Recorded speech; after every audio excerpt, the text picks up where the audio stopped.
Final score 2018 में आई एक action drama film है जिसके IMDb पर 5.8 की रेटिंग है, जो आपको हिंदी भाषा में भी देखने को मिल जाती है। मेरा पर्सनल ओपिनियन काफी अच्छा रहा है इस फिल्म को देखने के बाद, और मैं इस फिल्म को 4 आउट ऑफ 5 की रेटिंग देना चाहूंगा। अब आते हैं फिल्म की स्टोरी लाइन पर। तो मूवी की शुरुआत में हमें कुछ पुरानी क्लिप्स और तस्वीरें दिखाई जाती हैं और कहा जाता है कि रसिया में बगावत अभी भी जारी है। लोग अपना हक पाने के लिए अभी भी लड़ रहे हैं। साकोविया के लिए दो भाई बेला ब्रदर्स खड़े हैं। इस बगावत के पीछे दिमेत्री और आर्केडी बेलाव का हाथ है। असल में दिमेत्री और आर्केडी बहुत ही खूंखार क्रिमिनल हैं। दिमेत्री लोगों के बीच काफी पॉपुलर है और आर्केडी ने रशियन आर्मी का जीना हराम कर रखा है, जिससे लोगों में काफी दहशत फैली है। इसके बाद बताया जाता है कि दिमेत्री रशियन एयर स्ट्राइक में मारा गया है, जो कि साकोविया के लिए बड़ा लॉस साबित हुआ, और आर्केडी बेलाव को रशियन आर्मी ने अपनी हिरासत में ले लिया। इसके साथ ही बगावत की लड़ाई भी समाप्त हुई। अब लोग सुकून से रह रहे हैं। अगला सीन 17 साल बाद का बताया जाता है। कुछ बच्चे खेल रहे थे, तभी वहाँ पर एक आदमी के पीछे लोग भागते हुए दिखाए जाते हैं और उसको पकड़कर गाड़ी में डाल देते हैं, तथा उसके बाद उस आदमी को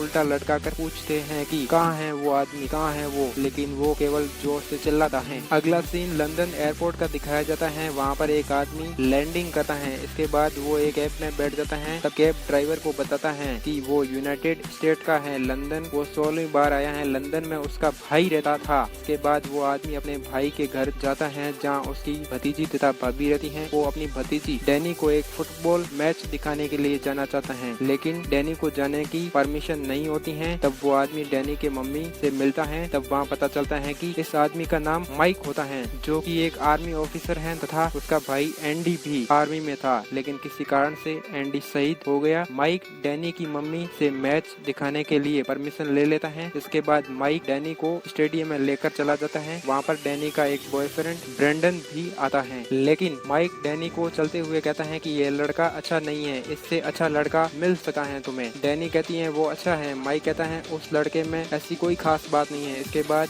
माइक और डैनी अपनी सीट पर बैठ जाते हैं। डैनी कहती है फुटबॉल मेरे डैड को बहुत पसंद था, और माइक को पूछती है उन्होंने ऐसा क्यों किया। माइक कहता है वो एक सोल्जर थे। डैनी कहती है वो डरपोक होते तो कम से कम मेरे साथ होते। माइक कहता है उन्होंने एक सोल्जर का फर्ज निभाया। इसके बाद माइक डैनी के लिए कुछ खाने को लेने जाता है। तभी डैनी को उसका बॉयफ्रेंड मैसेज करता है और मिलने के लिए बुलाता है। इसके बाद कुछ लोग स्टेडियम में आते हैं तथा स्टेडियम को अपने कब्जे में कर लेते हैं। सारे कंप्यूटर्स को हैक कर लेते हैं तथा कंट्रोल रूम में सबको मार देते हैं, केवल थॉमसन को छोड़कर, जो कि स्टेडियम का कमांडर होता है। असल में ये वही लोग होते हैं जो शुरू में एक आदमी को पकड़कर गाड़ी में डालते हैं तथा किसी के बारे में पूछते हैं। उसी को ढूंढते हुए ये यहाँ आते हैं। वे लोग थॉमसन को कहते हैं कि तुम्हारे पर अगर कोई कॉल आए तो बताना यहाँ सब कुछ ठीक है, नहीं तो तुम्हारे बीवी बच्चे मारे जाएंगे जो अभी घूमने के लिए गए हैं। फिर थॉमसन डर के मारे बात मान लेता है। फिर वो लोग स्टेडियम के सारे दरवाजे लॉक कर देते हैं। इसके साथ मैच भी शुरू हो जाता है। माइक जब वापस सीट पर आता है तब देखता है कि डैनी वहाँ पर नहीं है। डैनी उस ब्रेंडन के पास जाकर बैठ जाती है।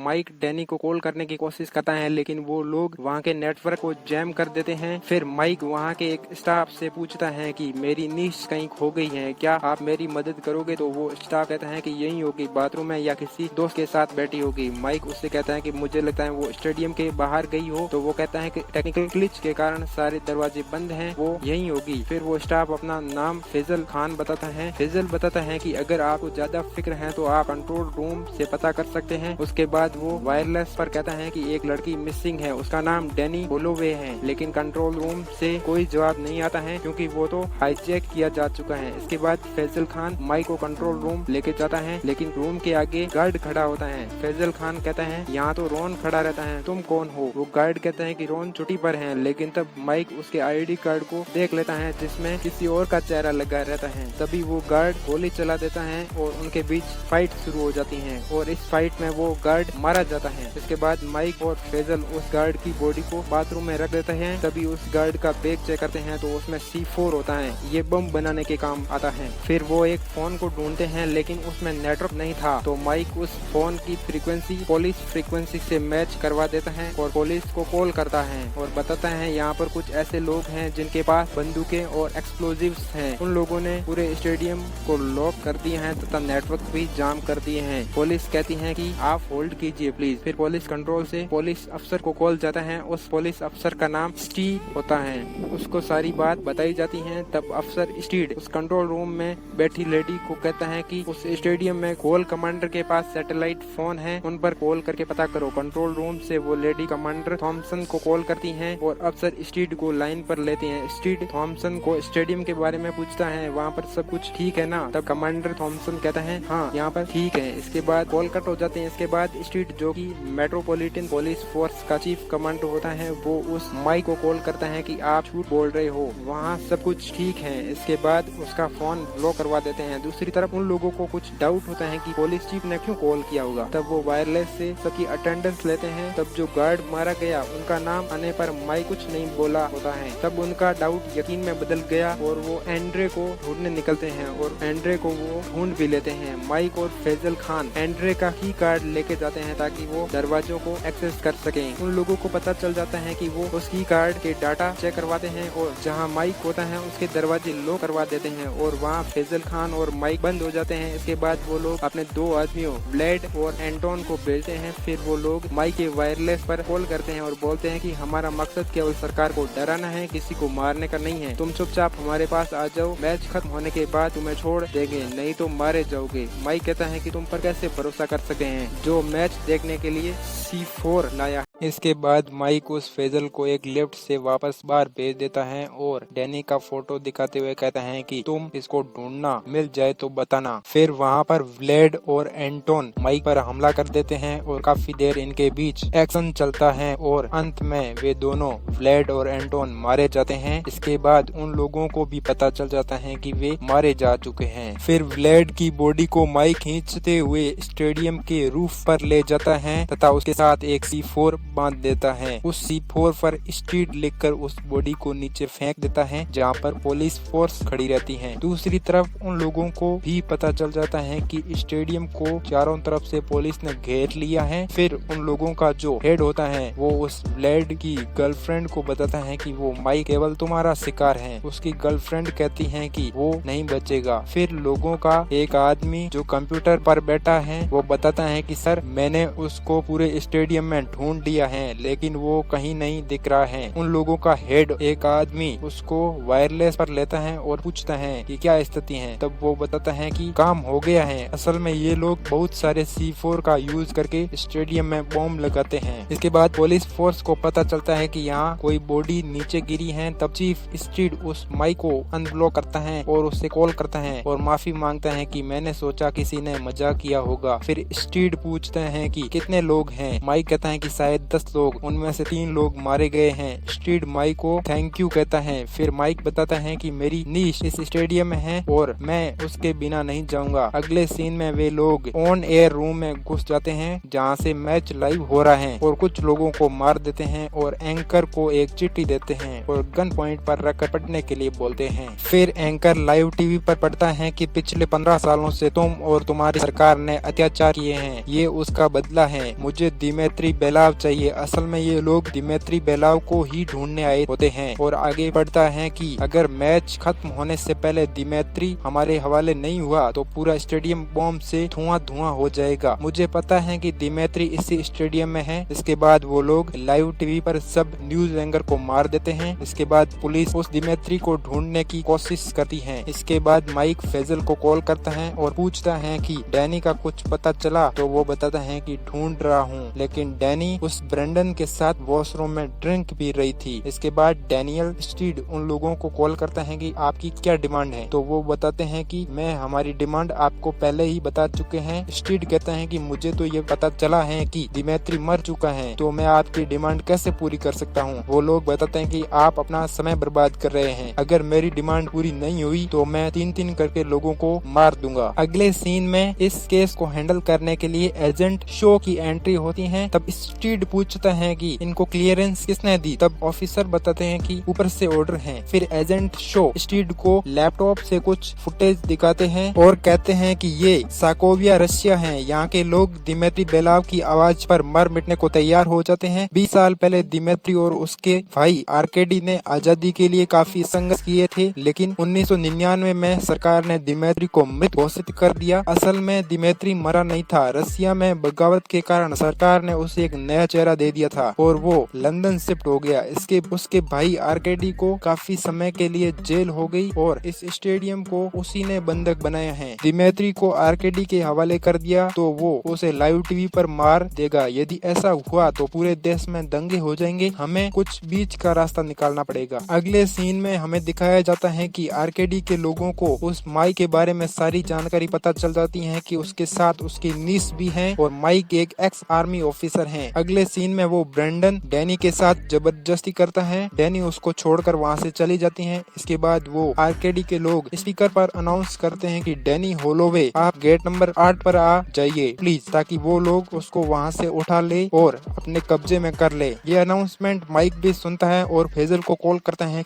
और कहता है हमें डैनी को गेट नंबर 8 पर जाने से रोकना होगा। तब डैनी, फेजल और माइक को दिख जाती हैं और ये लोग डैनी के पीछे जाते हैं। दूसरी तरफ आर्केडी और उनके साथी ये सब सीसीटीवी में देख रहे थे और थॉमसन को कहते हैं कि अपने स्टाफ को बोलो कि आर्मी जैकेट वाले आदमी को पकड़ो। स्टाफ के लोग माइक को रोक लेते हैं लेकिन फेजल वहाँ से डैनी को बचा लेता है। इसके बाद माइक, फेजल और डैनी साथ में आते हैं। तभी वहाँ पर उनको एक्सप्लोजिव मिल जाता है और वे डैनियल स्टीड को कॉल करके बताते हैं कि हमें बॉम्ब मिल गया है। तब कॉल पर बॉम्ब डिफ्यूज करने वाला बताता है कि ये बॉम्ब केवल किल स्विच से ही डिफ्यूज हो सकता है। किल स्विच आर्केडी के पास है। फिर माइक कहता है कि अगर हम उसे दिमेत्री दे दें तो तब तो वो एजेंट शो कहता है कि अगर उसे दिमेत्री मिल गया तो वो बॉम्ब से पूरे स्टेडियम को उड़ा देगा। माइक कहता है कि मैं आपको दिमेत्री दे सकता हूँ अगर इसके बदले आप मेरी नीस को बाहर ले जाओ तो। तब फोर्स ये बात मान लेती है। माइक कहता है कि आप चॉपर रेडी रखो स्टेडियम के छत पर। इसके बाद माइक स्टेडियम का मैप देखता है और दिमेत्री का सीट नंबर पूछता है और ये भी पूछता है कि मैच खत्म होने में कितना समय बाकी है। तब स्टीड बताता है कि तुम्हारे पास केवल 7 मिनट है। इसके बाद माइक भागता हुआ दिमेत्री के पास जाता है और ये सीन आर्केडी भी कंप्यूटर में देखता है और अपने लोगों को वहाँ से भेजता है। आगे माइक को एक बाइक मिल जाती है और वो लोग भी बाइक से पीछा करते हैं और काफी मशक्कत के बाद माइक दिमेत्री के पास पहुँच जाता है। माइक दिमेत्री को गन पॉइंट पर साथ लेकर जाता है। दूसरी तरफ डैनी और फेजल की लोकेशन उनको पता चल जाती है और उनके लोग डैनी को अपने साथ ले जाते हैं और फेजल को वहीं पर घायल कर देते हैं। दूसरी तरफ माइक उस दिमेत्री को साथ ले जाता है। तभी वहाँ पर आर्केडी के लोग पहुँच जाते हैं और गोलियों की बारिश शुरू कर देते हैं। दिमेत्री पूछता है कि ये सब किसके लिए, तो माइक कहता है कि तुम्हारे भाई के लिए। आखिरकार वो दिमेत्री को लेकर छत पर पहुँच जाता है जहाँ एजेंट शो चॉपर लिए रेडी है। लेकिन माइक को वहाँ डैनी नजर नहीं आती, इसलिए वो वायरलेस के जरिए फेजल को पूछता है कि डैनी कहाँ है। तो फेजल कहता है कि मुझे माफ कर दो। तब तक वे लोग माइक को कॉल करके बताते हैं कि डैनी हमारे पास है और वो बचेगी नहीं अगर दिमेत्री को उनके हवाले किया नहीं तो।